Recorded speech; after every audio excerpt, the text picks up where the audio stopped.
एक sitting MP Bharatiya Janata party के party join करें कांग्रेस पार्टी, आप समझ लीजिए हवा किधर चल रही है। फांसी की भी सजा होती है तो उसकी आखिरी इच्छा पूछी जाती है।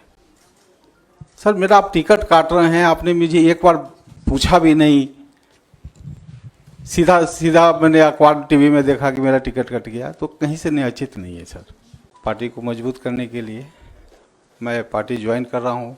जहाँ जहाँ कांग्रेस की सरकार आएगी सभी जगह हम जातीय जनगणना कराएंगे और उस हिसाब से जितनी भागीदारी होगी, जितनी जिसकी हिस्सेदारी होगी तो वो हम करेंगे। हमारे अजय निषाद जी, जिनका हम आज आपके सामने स्वागत करते हैं, जिनका जन्म ही 2 अक्टूबर को हुआ हो, वो भाजपा में क्या कर रहे थे अब तक हमें ये नहीं समझ में आया। तो आपका हम स्वागत करेंगे औपचारिक रूप से। मित्रों, आप सभी को मालूम है मुजफ्फरपुर से इनके पिताजी 4 बार कैप्टन जयनारायण निषाद साहब हम लोगों के भी नेता थे, और ईबीसी की आज बात जो शुरू हुई है तो इनके पिताजी से शुरू हुआ था। बिहार के राजनीति में जो रिलेवेंस हुआ ईबीसी का, वो उनके वजह से हुआ, और लगातार 4 बार के बाद ये 2014 का चुनाव जीते, 2019 का चुनाव जीते। उसके बाद अच्छा कहा आपने कि ये भाजपा में क्यों थे। इनके पिताजी लगातार भाजपा के वसूलों के खिलाफ उन्होंने काम किया, और ये भी थे जरूर वहाँ, लेकिन घुटन में ही रहते थे। कई बार बात होती थी, इसलिए कांग्रेस परिवार में मैं इनका स्वागत करता हूँ, और मुझे पूरी उम्मीद है कि इनके आने से पूरा मुजफ्फरपुर के इलाके में, दरभंगा, मधुबनी, चंपारण के इलाके में न केवल ईबीसी वोट हम लोगों की तरफ आएगा, बल्कि इनके व्यक्तित्व और कृतित्व से निश्चित रूप से कांग्रेस संगठन को भी मजबूती मिलेगी। एक sitting MP Bharatiya Janata party के पार्टी ज्वाइन करें कांग्रेस पार्टी, आप समझ लीजिए हवा किधर चल रही है। इससे ज्यादा बोलना उचित नहीं है। सिर्फ इतना नहीं, समाजवादी आंदोलन के और दलित, शोषित, पीड़ित और अति पिछड़ों के आवाज़ उठाने वाले वो रहे हैं, और ये भी उन्हीं के नक्शे कदम पर अति पिछड़ों की आवाज़ को हमेशा बुलंद करते रहे हैं, और बिहार की राजनीति में इनका और इनके परिवार का एक महत्वपूर्ण स्थान रहा है। ये वैसे ईबीसी में मल्लाह समाज से आते हैं, लेकिन ये सभी अति पिछड़ों की आवाज़ बिहार में है। मैं अजय जी का जो आज कांग्रेस परिवार में सम्मिलित होने का जो इन्होंने निर्णय किया, वो भी बिना शर्त, तो पूरे कांग्रेस परिवार की तरफ से मैं इनका स्वागत करता हूं, और मुझे उम्मीद है कि इनके आने से जो श्री राहुल गांधी जी का इस देश के शोषित, पीड़ित और जो अति पिछड़ों की और पिछड़ों की जो लड़ाई है वो और मजबूत होगी। माननीय प्रदेश अध्यक्ष जी, अखिलेश जी, प्रभारी मोहन जी, पवन खेरा जी और शीर्ष नेतृत्व का आभार, खासकर माननीय राहुल जी का आभार प्रकट करता हूं कि उन्होंने मुझे मौका दिया है। पार्टी को मजबूत करने के लिए मैं पार्टी ज्वाइन कर रहा हूं, और पार्टी कैसे मजबूत हो, कांग्रेस कैसे मजबूत हो, उस पर मैं दिन रात काम करूँगा। वो पार्टी का शीर्ष नेतृत्व तय करेगा।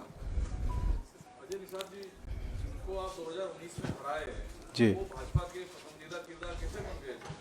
सर, मैंने पूछा था तो उन्होंने एक लाइन में जवाब दिया कि आपका सर्वे रिपोर्ट गलत था। तो मैंने बताया कि मैं 4,10,000 वोट से चुनाव जीता हूँ।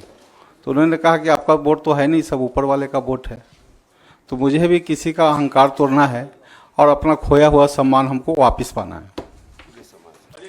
जी, जब तो आपकी पहचान भारतीय जनता पार्टी के मजबूत सिपाही के तौर पर थी, आज आप कांग्रेस ज्वाइन कर रहे हैं, और इस वक्त कर रहे हैं जब आपको टिकट डिनाई हो गया, तो क्या यही वजह है जिसकी वजह से आपको कांग्रेस की आइडियोलॉजी? सर किसी को फांसी की भी सजा होती है तो उसकी आखिरी इच्छा पूछी जाती है।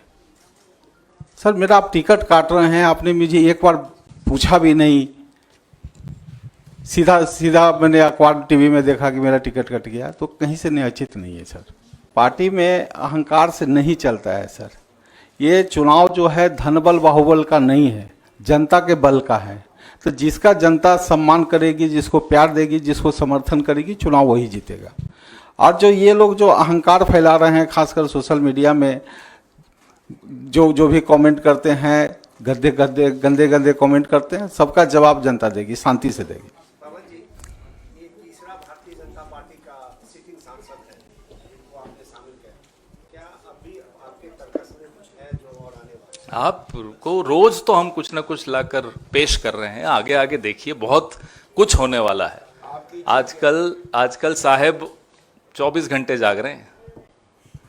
जानते ना कौन है साहेब जो 24 घंटे जाग रहे हैं? जो पहले 18 घंटे जागते थे, अब वो 24 घंटे जाग रहे हैं, इतने चिंतित हैं।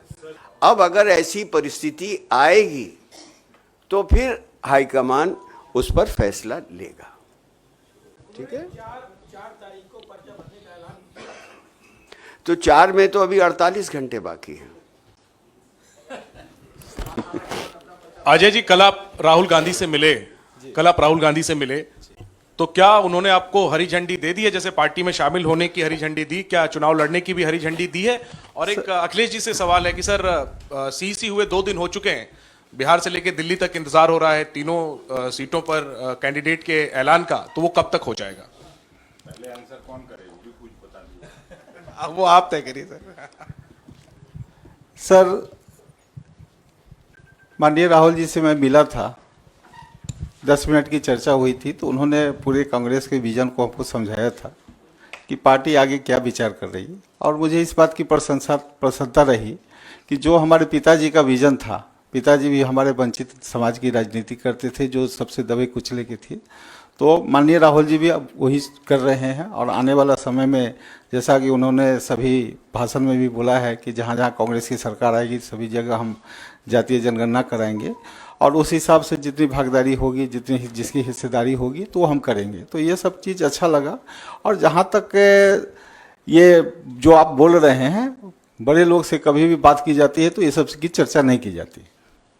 नहीं, सीसी हो गया है और आपको मालूम है 4 तारीख अंतिम डेट है, आज 2 तारीख हो गया है, तो हो जाएगा। आपकी जिज्ञासा आज खत्म होनी चाहिए। नेशनल दस्तक की आपसे गुजारिश है कि अगर इसको बचाना चाहते हैं तो नेशनल दस्तक को सब्सक्राइब करने के लिए रेड कलर के सब्सक्राइब बटन को दबाएं, फिर बेल आइकन की घंटी दबाएं। नेशनल दस्तक को बचाने के लिए बहुत जरूरी है कि हर खबर को शेयर करें, लाइक करें, कमेंट जरूर करें।